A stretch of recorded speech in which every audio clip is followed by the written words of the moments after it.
नमस्कार मित्रांनो, प्रेमाची गोष्ट या मालिकेच्या आजच्या भागामध्ये सागर खूप दारू प्यायलेला असतो आणि तो मुक्ताला म्हणतो की मी नवरा आहे ना तुमचा, मग तुम्हाला माझ्याविषयी काही वाटत नाही का?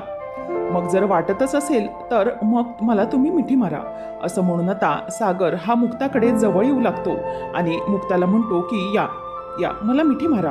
त्याच वेळेला मुक्ता म्हणते की सागर अहो तुमचं काय चाललंय हे? आणि मुक्ता ही सागरवर वैतागत असते. त्याच वेळेला सागर म्हणतो की राहू दे, तुम्ही येत नसाल तर मीच येतो, मीच मारतो मिठी, असं म्हणून या, असं म्हणून तो तिच्या जवळ येऊ लागतो आणि मुक्ताला मिठीत घेतो. त्याच वेळेला आता मुक्ता त्याला समजवते की सागर तुमचं काय चाललं आहे, प्लीज हे सगळं असं करू नका. परंतु सागर काही ऐकत नाही आणि त्यानंतर मग आता सागरवर मुक्ता भरपूर चिडते आणि प्रतिकार करण्याचा प्रयत्न करते. आणि त्याच वेळेला सागर मुक्ताला काही सोडत नसताना मुक्ता त्याच्या जोरात कानाखाली वाजवते. त्याच वेळेला सागर आता बेडवर पडतो आणि हे पाहून मुक्ताला धक्का बसतो. मुक्ता म्हणते की हे माझ्या हातून काय घडलं? सागर आता बेडवर पडतो आणि तो स्वतः आता उठण्याच्याही लायक राहिलेला नसतो. मुक्ता स्वतःचेच हात बघत असते. आपल्या हाताने ही मोठी काय चूक झाली, आपण आपल्या हातानेच आपल्या सागरवर हात उचलला, याचं गिल्ट मुक्ताला खूप खात असतं. म्हणून मुक्ता पटकन सागरकडे पळते आणि सागरला उठवत म्हणते की सागर प्लीज प्लीज उठा ना सागर. तेव्हा मग आता सागर हा मुक्ताला बाजूला व्हा असं जोरात ओरडतो. तेव्हा मुक्ता बाजूला होते. मुक्ताला तो म्हणतो की काहीच गरज नाहीये हे सगळं करण्याची. प्रतिसाद तिकडे तर प्रतिकार इकडे, जवळीक तिकडे तर दुरावा इकडे. कसं आहे ना, तुम्हाला तुमचं ते नातं जास्त गोड वाटू लागलंय ना, तुम्हाला गोड मैत्रीचं गोड नातं जास्त जवळ वाटतंय, परंतु तुम्हाला कडू लग्नाचं कडू नातं हे नकोसं झालंय ना. नाही नाही, तुम्हाला कडू लग्नाचं कडू नातं नकोसं नाही झालंय, तुम्हाला तर हा कडू कोळीच नकोसा झालाय ना. तेव्हा मुक्ता म्हणते की सागर हे काय बोलताय तुम्ही, असं काहीच नाहीये. तेव्हा सागर म्हणतो की नाही नाही, असंच आहे मुक्ता आणि हेच आहे. आता तुम्ही ते सिद्ध करून दाखवलत ना. आता काय केलं तुम्ही इकडे? तुम्ही तेच तर सिद्ध केलं. तुम्ही मला अशा प्रकारे मारून हे सिद्ध केलं की तुम्हाला हे नातंच नकोय. तेव्हा मग हे सगळं ऐकून मुक्ताला खूप वाईट वाटत असतं. सागरचं असं स्वभाव पाहून तिला खूप त्रास होत असतो. सागर म्हणतो की नाही राहू दे, मला समजून आलं आता तुम्हाला हे नातंच नकोय ना. तेव्हा मग सागर खाली पडतो. मुक्ता त्याला सावरण्याचा प्रयत्न करते, परंतु सागर तिला लांब करतो आणि म्हणतो की नाही, वा वा, खरंच खूप मस्त केलं तर तुम्ही. मुक्ता कोळी नाही नाही नाही, मुक्ता कोळी नाही म्हणायला पाहिजे आता, डॉक्टर मुक्ता असं म्हणून तो तिच्यावर आता हसत असतो. तेव्हा मुक्ता म्हणते की सागर काय चाललंय काय हे तुमचं? ज्या दिवसापासून माझं तुमच्याशी लग्न झालं तेव्हापासून मी दुसरा कोणाचाही विचार कधीच केलेला नाही. याआधीही तुम्ही माझ्यावर संशय घेतला होतात, पण तेव्हाही तुम्हाला पटलं थोड्या दिवसानंतर की मी तशी नाही करत, माझं तुमच्याशिवाय दुसऱ्या कोणावरही प्रेम नाही. परंतु तेव्हा मला असं वाटलंही नव्हतं की तुम्ही परत माझ्यावर अशा प्रकारे संशय घ्याल, पुन्हा माझ्याबद्दल असा चुकीचा विचार कराल. सागर हे काय वागताय, असं का करताय? तुम्हाला माहिती आहे की मी फक्त तुमचाच विचार करते. अजून किती वेळा तुम्ही माझ्या नात्याची परीक्षा बघणार आहात? अजून किती वेळा तुम्ही माझ्या प्रेमाची सत्व परीक्षा घेणार आहात, अग्निपरीक्षा घेणार आहात? सांगा मला सागर. तेव्हा मग आता सागरला ती म्हणते की नाही सागर नाही, तुम्हाला कधीच समजू शकलं नाही, तुम्हाला कधीच माझं प्रेम कळू शकलं नाही सागर, असं ती त्याला बोलते. तेव्हा सागर म्हणतो की तुमचं प्रेम, हसायला लागतो आणि म्हणतो की नाही नाही समजलं मी तुमचं प्रेम, परंतु तुमचं प्रेम अचूक ओळखलं ते त्या सावनीने. मुक्ता म्हणते की काय? तेव्हा सागर म्हणतो की हो, मला सावनीने सांगितलं की तुमचं प्रेम कोणावर आहे ते, आणि सावनीनेच मला हे सांगितलं की तुझी मुक्ता तुला कुठल्याही क्षणी सोडून जाऊ शकते, आणि तेच घडते आता. तेव्हा मग मुक्ता आता चिडते आणि म्हणते की सागर तुम्ही त्या सावनीच्या बोलण्यावर विश्वास ठेवलात, जिने कधीच कोणाचं चांगलं बघितलं नाही. तुम्ही तिच्या बोलण्यावर विश्वास ठेवून आज माझ्याशी अशा प्रकारे भांडताय आणि माझ्यावर संशय घेताय. खूप चुकीचं वागताय तुम्ही सागर, खूप चुकीचं करताय. तेव्हा मग आता सागर म्हणतो की चुकीचं मी नाही वागत आहे, चुकीचं तुम्ही वागत आहात. आणि आता मला कळलंय की माझी खरंच खूप मोठी चूक झाली. तुमच्याशी लग्न करून मी खूप मोठी चूक केली आहे, आता मला कळतंय. खरं तर तुमच्याशी लग्न करणं हीच खूप मोठी चूक होती माझ्या आयुष्यातली, असं सागर आता म्हणतो. आणि म्हणतो की तुम्ही मला कोणत्याही क्षणी सोडून जाऊ शकता. खरं तर आयुष्यातली खूप मोठी चूक होती तुमच्याशी लग्न, असं सागर म्हणतो. आणि म्हणतो की मी आता जातो, असं म्हणून तो तिकडून निघून जातो.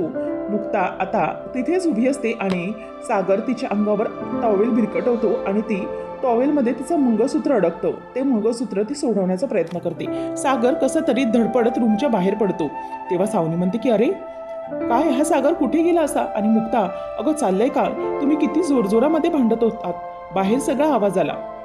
तेव्हा मग आता मंगळसूत्र अडकलेलं असतं आणि मुक्ता म्हणते की हे बघा सावनी, मला आता तुमच्याशी काहीच बोलायचं नाहीये, त्यामुळे प्लीज तुम्ही इथून निघून जा. तेव्हा मग ती म्हणते की अगं मग तू कोणाशी बोलणार आहे? हा सागर तर अशा प्रकारे निघून गेलाय, आता मग तू या रूममध्ये बोलणार तरी कोणाशी आहेस? अगं सागर माझ्याशीही असंच वागायचा जेव्हा त्याला हर्षबद्दल समजलं होतं, हर्ष आणि माझ्या नात्याबद्दल, तेव्हा तो माझ्याशीही तसंच करत होता आणि आमच्यातही अशीच भांडणं व्हायची. आत्ताचं हे सगळं बघून मलाही माझे पूर्वीचे दिवस आठवले आणि तू जे हे गळ्यात मंगळसूत्र बांधलेस ना, ते माझंच नशीब तुझ्या गळ्यात बांधून घेतलंयस, म्हणूनच तुझ्याबरोबर हे असंच होणार जे माझ्याबरोबर घडलं होतं. मी तुला बोलली होती मुक्ता की सागरच्या मनामध्ये तुझ्याविषयीचा संशयाचं भूत मी अशा प्रकारे चढवणार ती कधी उतरणार नाही आणि आता तेच घडतंय बघ.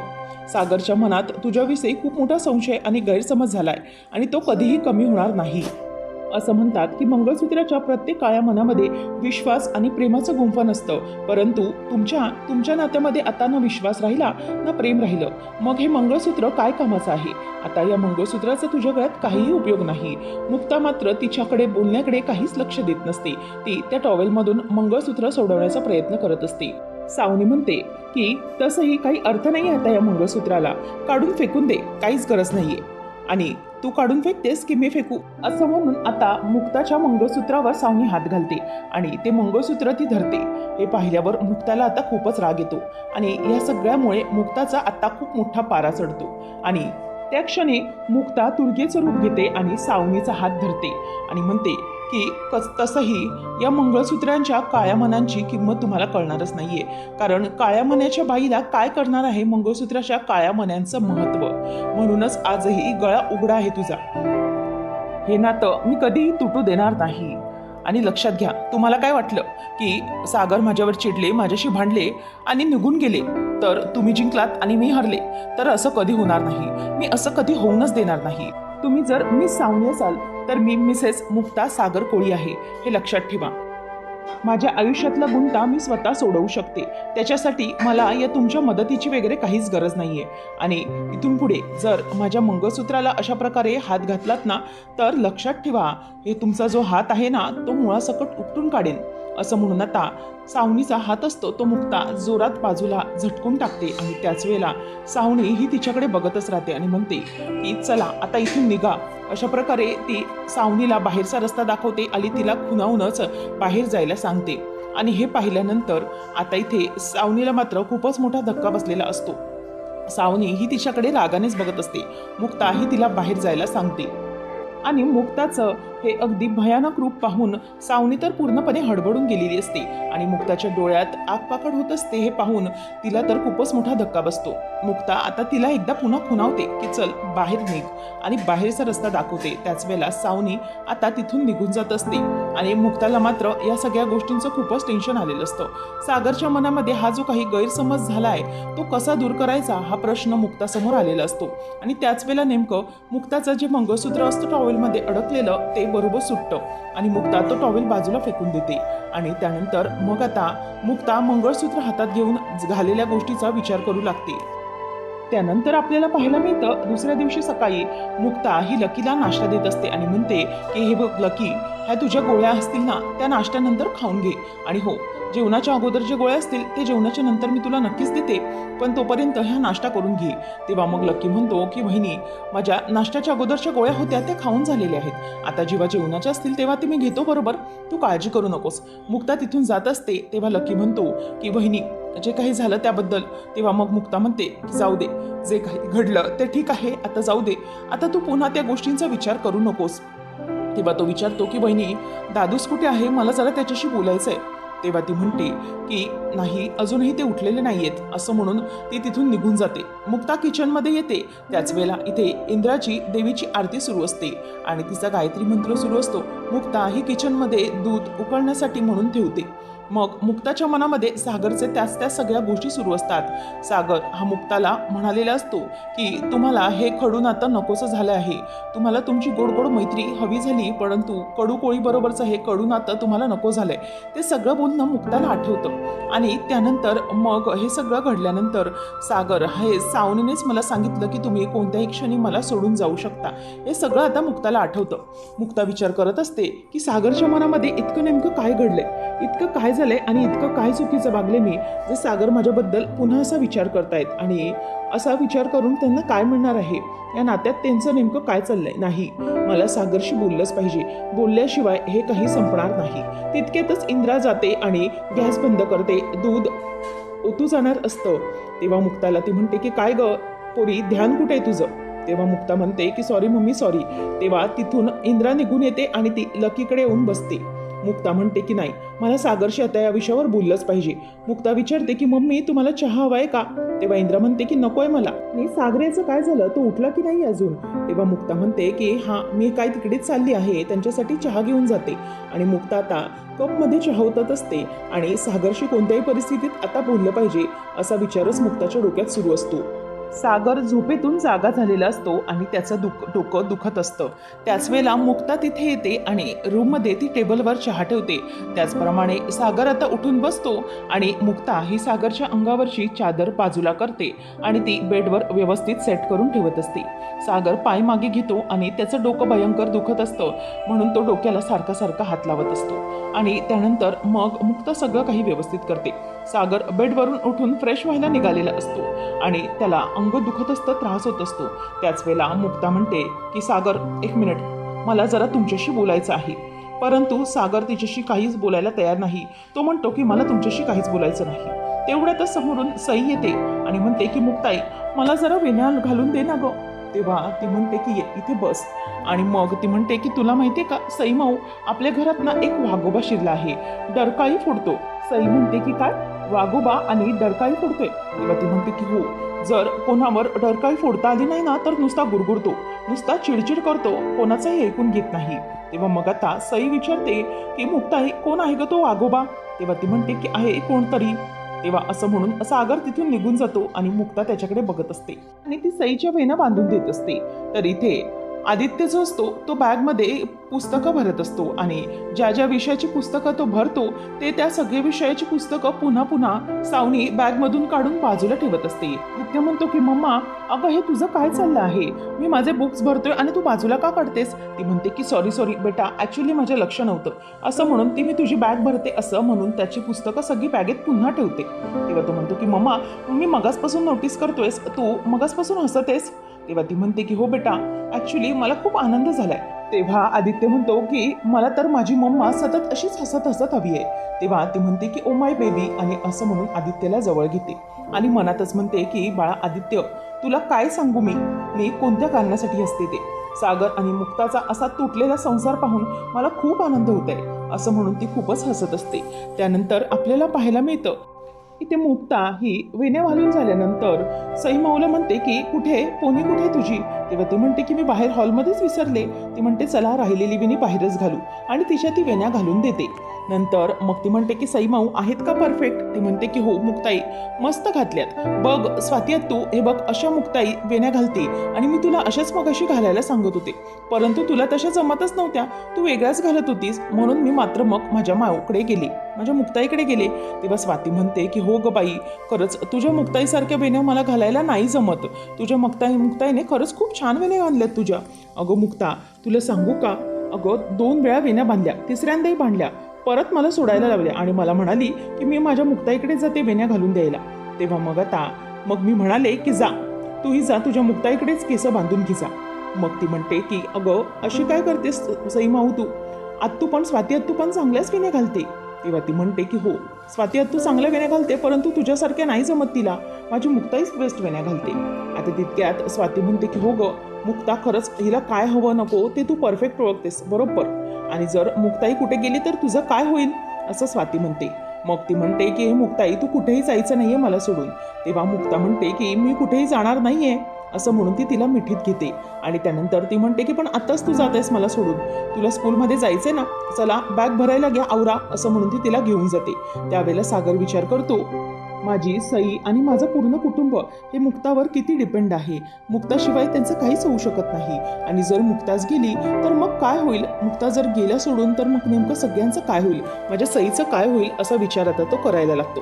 त्यानंतर मुक्ता ही सईची बॅग भरत असते. सागर हा जात असताना तिच्याकडे बघतो आणि मुक्ता ही त्याच्याशी बोलायला येणार त्याला माहीत असतं. सागर तिथून चिडून निघून जातो. मुक्ता सागरच्या मागे मागे येते आणि सागर अशी आक मारते, परंतु तो काही थांबत नाही. मुक्ता म्हणते की काय चाललंय यांचं? माझ्याशी बोलण्याचाही प्रयत्न करत नाहीयेत. त्यांना माहिती आहे की मला यांच्याशी बोलायचंय, परंतु सतत टाळाटाळ सुरू आहे. तेवढ्यात पुन्हा सावनी येते. सावनी म्हणते की काय झालं? मुक्ता, सागर पुन्हा चिडून निघून गेला का? तेव्हा मात्र आता इथे मुक्ताला खूपच इरिटेट होतं. सावनी मुक्ताला म्हणते की मला तर वाटलं की आतापर्यंत सगळं सेटल डाऊन झालं असेल. नाही म्हणजे तूच म्हणत असतेस ना की सागर आणि माझं नातं एकदम मस्त आहे, आमचं नातं एकदम छान आहे, आम्ही दोघंही एकमेकांना खूप छान समजून घेतो. परंतु आता काय झालं? तुमच्या नात्यामध्ये सेटलमेंट झालेली दिसत नाहीये. सागर अजूनही खूपच चिडलेला दिसत आहे. काय ना, सागरने यावेळेला अति ताणलंय ना मुक्ता. तेव्हा मुक्ता म्हणते की ताणलंय तरी तुटणार नाहीये. सागरने कितीही ताणण्याचा प्रयत्न केलं तरीही आमचं नातं कधीही तुटणार नाही. कारण सागरच्या मनात जे काही गैरसमज निर्माण झाले आहेत ते कसे दूर करायचे आणि सागरला कसं समजवायचं हे सगळं मला चांगलंच माहिती आहे. त्याच्यामुळे तुम्ही मला काही सांगण्याचा प्रयत्न करू नका. तुम्ही फक्त कचऱ्याची कुंडी लक्षात ठेवा. काय ना, तुमच्यावर उपकार करून मी तुम्हाला इथे आणले आणि तुम्हाला इथे ठेवून घेतले, म्हणूनच माझ्या चांगुलपणाचा तुम्ही दुबळेपणा समजू नका. आणि तुम्हाला मी जिथून आणलंय ना तिथे नेऊन पुन्हा मी तुम्हाला टाकू शकते कचऱ्याच्या कुंडीत. त्याच्यामुळे तुम्ही माझे उपकार नक्कीच लक्षात ठेवा. तेव्हा ती म्हणते की अच्छा, म्हणजे तू मला धमकी देतेस का? तेव्हा ती म्हणते की धमकी नाही, जाणीव करून देते तुम्हाला. कसं आहे ना, माणसाने केलेल्या उपकारांची जाण ठेवायची असते, ती तर तुम्हाला नाहीच आहे. म्हणूनच मी तुम्हाला सांगते की तुम्ही हे जे सगळं वागताय ना ते आधी बंद करा. माझ्या चांगुलपणा ना, माझा दुबळेपणा अजिबातच समजू नका. आणि हो, माझे जे घरातलेच माणसं आहेत ना ती सगळी माझी माणसं आहेत आणि त्यांच्या इमोशन्सची खेळण्याचा प्रयत्न तुम्ही तर अजिबातच करू नका. आणि जर तसं पुन्हा केलं तर तुम्हाला अशा जागी नेऊन टाकेन ना जिथून तुम्हाला परत येणं देखील पॉसिबल होणार नाही आणि कोणाला तुम्ही सापडणार देखील नाहीत. तेव्हा सावनी म्हणते की अच्छा, उपकारांचं म्हणशील तर तुझ्यावर मी उपकार केलेले आहेत. खरं तर मी जर सागरला सोडलं नसतं तर सागर तुझ्या आयुष्यात आलाच नसता. आणि हो, नुसता सागर नाही तर पूर्ण फॅमिली बरोबर सगळं, मुलं बाळ सगळं काही आलं, सगळं घर आलं. व्हॉट अॅन ऑफर यार, खरंच भारी ऑफर आहे नाही? तेव्हा मग आता मुक्ता म्हणते, जे काही आमच्या आयुष्यामध्ये घडत आहे, चाललंय, त्याच्या मागे नक्कीच तुमचा हात आहे अशी खात्री आहे मला. आणि हो, तुम्हीच हे केलंय हेही माहिती आहे मला. आमच्या मध्ये येऊ नका. त्याच वेळेला आता तिथे सई येते आणि म्हणते की मुक्ताई चल ना, अगं स्कूलची व्हॅन आली आहे, मी बघितलंय खिडकीतून, चल. असं म्हणून आता ती तिथून मुक्ताला घेऊन जाते आणि सावनी मात्र तिथल्या तिथेच उभी असते. सावनी आता पुढे काहीच बोलत नाही, कारण मुक्ताने तिचा चांगलाच अपमान केलेला असतो. त्यानंतर आपल्याला पाहायला मिळतं की सागर हा ऑफिसमध्ये आलेला असतो. ऑफिसमध्ये तो जोरात बॅग टेबलवर ठेवतो. त्याच वेळेला पाण्याचा जो ग्लास असतो तो तिथे खाली सगळा पडतो आणि त्यावरचं पाणी सगळं फाईल्सवर पडतं. तो म्हणतो की हे काय आहे, इथे कोण असं फाईल्सवर जवळ पाणी ठेवतं? असं म्हणून आता तो फोन लावतो आणि म्हणतो की राणे, हाऊसकीपिंग मला कुठे आहे, त्याला जरा पाठवा. आणि हो, मी तुम्हाला कामाची फाईल ठेवायला सांगितली, ती कुठे आहे? तेव्हा तो म्हणतो की मिहिर सर केबिनमध्ये वाचत होते, त्यांनी तिथेच ठेवली. सागर चिडून म्हणतो की केबिनमध्ये आहे कुठे, पण मला तर कुठेच दिसत नाही. त्याच वेळेला आता हाऊसकीपिंगवाला येतो आणि तो ते सगळं पुसून जातो. आणि सागरचा मूड काही ठीक नाही हे मिहिर जाणतो. आणि सागर म्हणतो की कोणाला ना ऑफिसमध्ये एकही काही गोष्ट कळत नाही, सगळ्यांना या ऑफिसमधून काढून टाकलं पाहिजे. आता मिहिर हा सागरचा वैताग बघतो आणि कामाची फाईल बाजूलाच असते ती सागरच्या टेबलवर पुन्हा ठेवतो. आणि सागर आता डोक्याला हात लावतो. तेव्हा मिहिर विचारतो की दादूस काय झालंय नेमकं? आणि इथे सागरच्या डोक्यामध्ये पुन्हा तेच विचार सुरू असतात. आशय बरोबर मुक्ताचं नातं, त्याचप्रमाणे आशय आणि मुक्ता यांचे दोघांचे एकत्र क्षण त्याच्या डोळ्यासमोर सारखे सारखे येत असतात. त्याच वेळेला इथे आता दरवाजा वाजला जातो. तेव्हा मुक्ताला तो म्हणतो की यस, कम इन. आणि समोर मुक्ताला बघतो आणि त्याला धक्का बसतो. तर आता पुढच्या भागामध्ये आपण पाहणार आहोत सावनी ही आशयला भेटण्यासाठी त्याच्या ऑफिसमध्ये गेलेली असते. सावनी आशयला म्हणते की लग्न झाल्यापासून ना सागर हा मुक्ताबरोबर असंच वागत आहे आणि तिच्याशी जराही तो प्रेमाने वागत नाही. तर वाटतंय ना की या नात्यामध्ये आता आता मुक्ताची घुसमट होत चालली आहे. खरंच मुक्ता खूप जास्त त्रासामध्ये आहे. असं सगळं सावनी आता सागर आणि मुक्ताबद्दलचा गैरसमज आशयच्या मनात निर्माण करत असते. तर एकीकडे ताही सागरला म्हणत असते की सागर प्लीज माझ्याशी बोला, मला बोलायचंय तुमच्याशी. तुम्ही हे सगळं असं का वागताय? तुम्ही असं जज केलं का आपल्या नात्याला?